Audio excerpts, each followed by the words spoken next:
जान कहते हैं, हम अपनी जान की दुश्मन को जान कहते हैं, मोहब्बत की इसी मिट्टी को हिंदुस्तान कहते हैं, मोहब्बत की इसी मिट्टी को हिंदुस्तान कहते हैं। आदरणीय सभा महोदय एवं मेरे गुरुजन, मैं आप सभी को प्रणाम करता हूं और आपका शुक्रिया करता हूं कि आपने आत्मनिर्भर भारत पर मुझे बोलने का मौका दिया।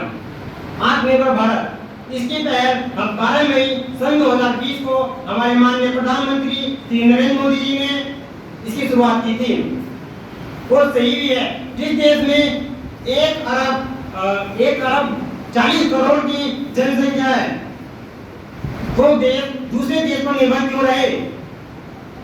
इसी को देखते हुए हमारे देश के प्रधानमंत्री श्री नरेंद्र मोदी जी ने आत्मनिर्भर भारत की शुरुआत की थी।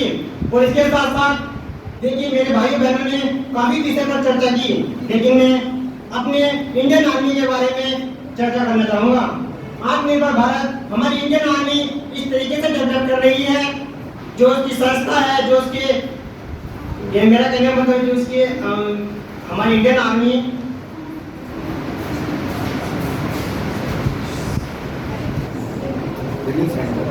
ट्रेनिंग सेंटर्स यानी कि जिसके तैयार करके गोला बारूद बम आप समझ सकते हैं, तो इस तरीके से मैं उसमें बात करना चाहूँगा।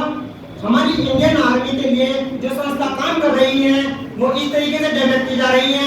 जब से हमारे माननीय प्रधानमंत्री 12 मई सन 2020 को ये शुरुआत की है, तब से काफी फास्ट और अच्छे से इतना काम कर रही है कि हमारे देश में अब अपनी ही मिसाइलें बनकर तैयार हो चुकी हैं।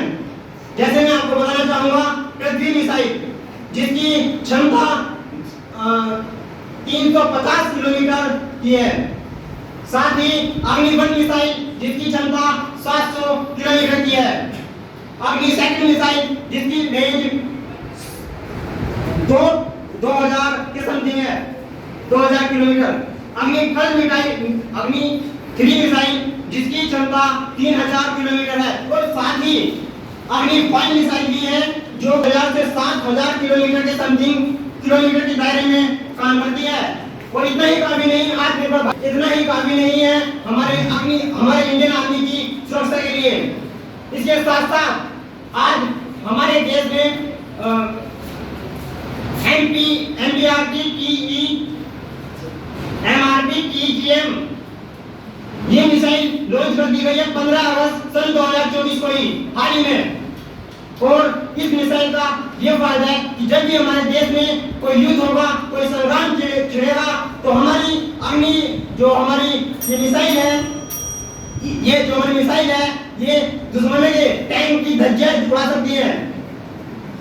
इसके साथ साथ हमारी इंडियन आर्मी इस तरीके से सेफ फील कर सकती है, क्योंकि ये टैंक भी यूज कर लिए गए हैं, जो बम गोले बारूद से फट जाते थे, ऐसे टैंक आ चुके हैं अब हमारी अपनी आर्मी में, जो कि अब ऐसा दुस्साहस नहीं कर सकता। हाल ही में भी पीछे एक हमारे इंडियन आर्मी पर हमला हुआ था। धन्यवाद।